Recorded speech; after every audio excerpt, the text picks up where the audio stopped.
Since they didn't pay attention, time to pay me what they owe. These niggas is selling dreams, got bitches selling they soul. That's they mind and they spirit, they body is next to go. While y'all was hitting the weed, I was learning how to smoke. Now I'm the best thing smoking, I'm highly professional. As far as perfection go, I ain't there, but I strive for it. My word, my bond, if I said it, then I'll die for it. I just let them talk, I never got a reply for them. One life, one love, lost that, now I'm just living raw. Don't wanna die and have them saying I ain't living. Oh, no, never that shit. I'd rather have them say that I was living with a death wish.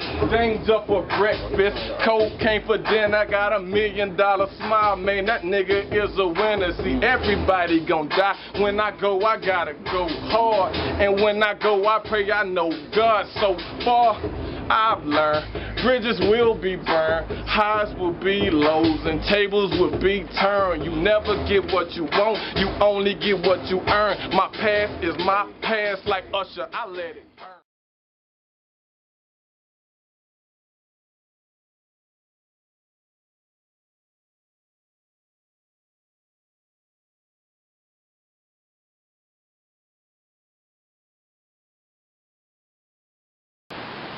Now say your name correctly so everybody knows, because people be effing up your name. It's CORAZON, but I mean it's Spanish, so you roll your tongue when you say it.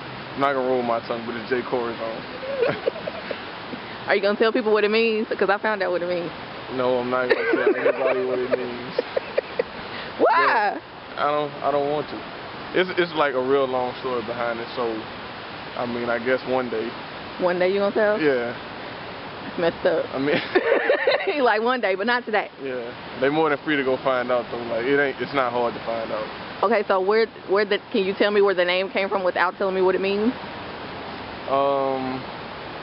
When I first started, well, I guess I have to tell the story to tell it, but I'll go ahead. When I first started rapping, I didn't have a name, and my friends gave me the name Heartbreak J. And I guess as I grew, my name grew, it evolved to something that I wanted myself. But I mean, there it is. Heartbreak J. Yeah, that's what my family, that's the name they gave. Your male friends gave this to you? Yes. I like girls, you know, I like the girls a lot. So I like to rap about the girls. Okay, now I'm trying to, because I think I get you confused sometimes with Christian about what we discussed in Cycle 2. Mm-hmm. Are you the one who was a poet, like a spoken word person? You were like, that was your first time rapping, right? Yeah. Your first time freestyling or whatever. Yeah. So when did you start doing poetry? I've been doing poetry for about 6 years now, I think. It started back in high school. But I mean, I just got really into the spoken word, like performing in front of people with it. So. And what possessed you to do the freestyling and start rapping? I got a lot of friends that rap, you know. I mean, that was the thing to do. That was the thing to do to fit in. Like, I ain't had too many people sitting down writing poetry with me, so. They'll write rhymes, though. Yeah, they'll write rhymes, though. So I got into that, and I mean, I like it. You like it now? Yeah. What was your experience like? You were one of the ones that came in and we didn't see you anymore. Yeah. In Cycle 2, so what was your experience for the first time like? I mean, I enjoyed it. Like I like to be up in front of people performing. I really enjoyed it. I was mad that I lost. You know, I tried to be a good sport about it though. Who was it? Who won your? I'm trying to think. Pinoy, infamous Pinoy. Okay. That's who won. I mean, we went at it for a while, but he beat me out with the vote, so. And he's in the semifinals now, you know. Yeah. I got to get my voters right. Because I'm doing, it's 4 preliminary and 4 wild cards, and there'll be the top 2 in each. So it'll be like 2 rounds, and the top 2 in each round. I'll see you again. I'll see you again.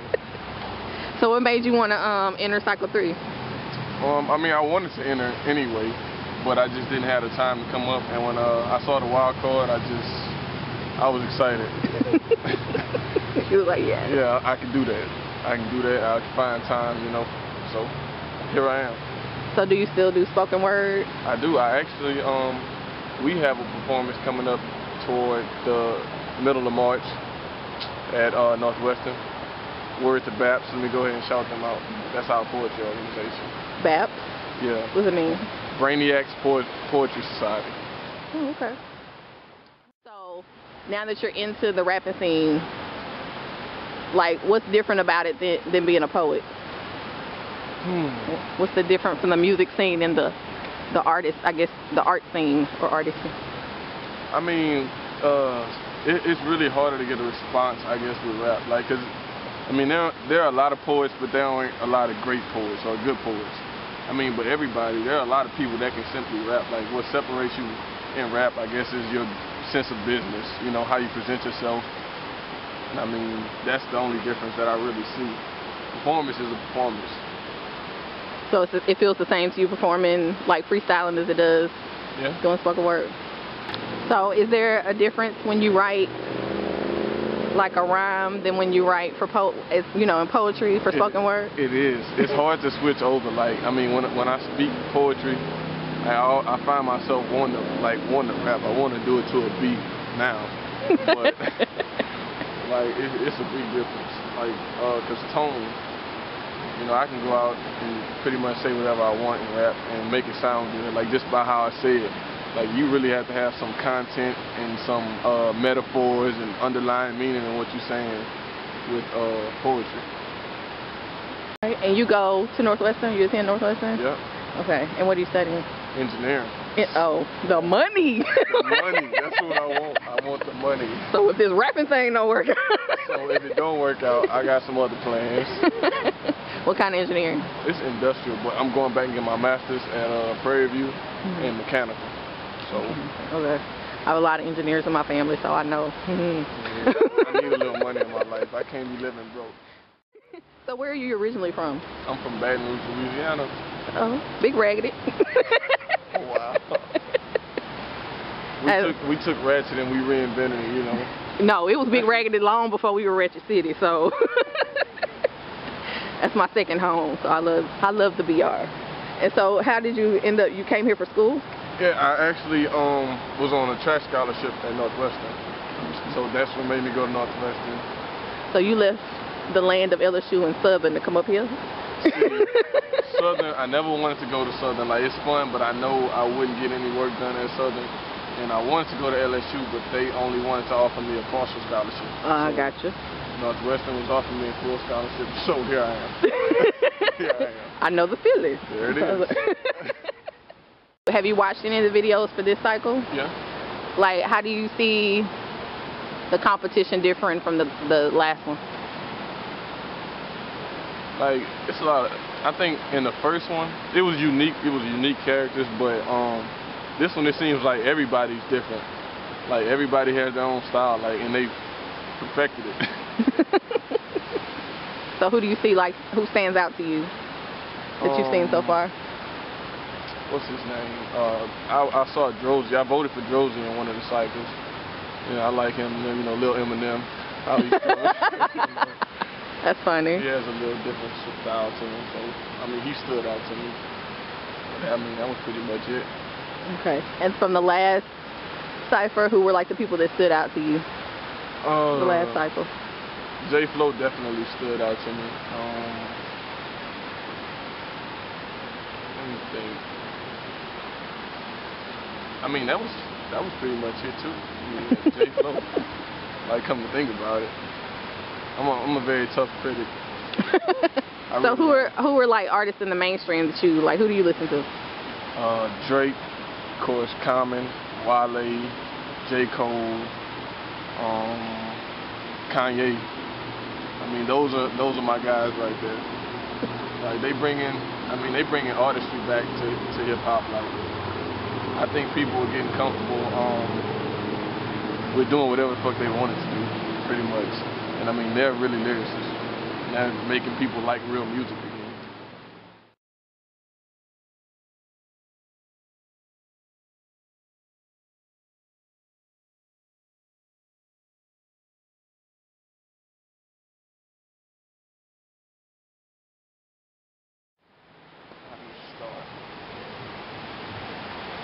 Dear misunderstood girl, I approach you with caution and I address you with care. As I undress you with my eyes, can you see my true intentions? I want to see you. and not the you that you show the world, but the real you. But when you lay there, covered in nothing but your imperfections, I see who you really are. Not the you that you think I want you to be, but the real you. So don't be appalled at my efforts to assert and insert myself. Can't you see that I'm just afraid? Bound by my own fears. Can't you see that I'm just a slave? Misunderstood, misperceived. Due to miscommunication, my missus is missing. No mystery after all of the misery. I'm just stuck to wonder if she even misses me. You see, my imperfections are very well hidden by the size of my... and I can look into your soul through your eyes, but I'd much rather look at your... Ask me why. All I hear is all men are dogs and niggas ain't shit. When women lie, they get their hearts and they play them like their favorite love song. I mean, over and over and over and over. Women cheat too. So before you judge me with your condescending tones and your man-bashing remarks, you should know that I've been hurt too. And this no strings attached thing is just my way of not hurting you. That's it. That was